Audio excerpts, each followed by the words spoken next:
Adaptasi seringkali dianggap sebagai proses yang membingungkan, dan banyak orang mencoba menemukan istilah lain ya, untuk menggantikan kata adaptasi yang memiliki berbagai arti.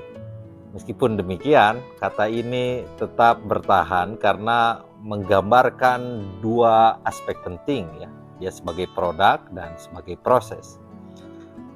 Adaptasi sebagai produk ya. Adaptasi ini bisa dianggap sebagai hasil dari mengubah satu karya ke dalam bentuk baru ya. Dan hal ini sering dibandingkan dengan terjemahan karena keduanya melibatkan perubahan dari satu bentuk ke bentuk yang lain. Namun baik terjemahan maupun adaptasi ini tidak bisa dianggap sebagai salinan ya, yang benar-benar sama karena selalu ada penyesuaian yang dilakukannya. Sebagai contoh, dalam adaptasi film misalnya ya, cerita dalam novel digubah menjadi film dengan cara yang memperkenalkan elemen-elemen seperti pencerminan sinematik yang tidak ada dalam versi bukunya. Ini menunjukkan bahwa adaptasi tidak hanya menyalin tetapi mengubah cara kita melihat cerita tersebut ya.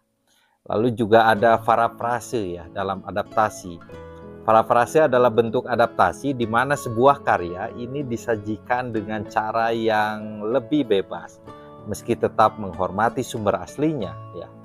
Sebagai contoh, film yang mengubah cara narasi dalam novel dengan menggambarkan pikiran misalnya protagonis yang melalui visual ya, yang berbeda dari cara narasi Mahatau ya di dalam buku.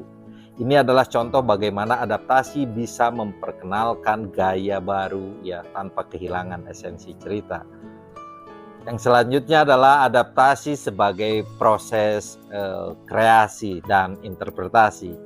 Adaptasi bukan hanya sekadar menyalin cerita ya, itu adalah juga proses interpretasi yang kreatif. Dalam film adaptation, karakter Charlie Kaufman ini merasa terjebak dalam dilema karena ia merasa bertanggung jawab untuk tetap setia pada karya yang diadaptasi. Namun pada kenyataannya, adaptasi adalah tentang menemukan cara baru untuk menceritakan kembali sebuah cerita.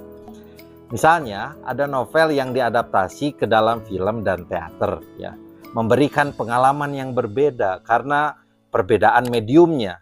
Begitu juga dengan pengadaptasian novel yang panjang ya menjadi film yang seringkali mengharuskan pengurangan cerita atau sebaliknya ya, perluasan cerita.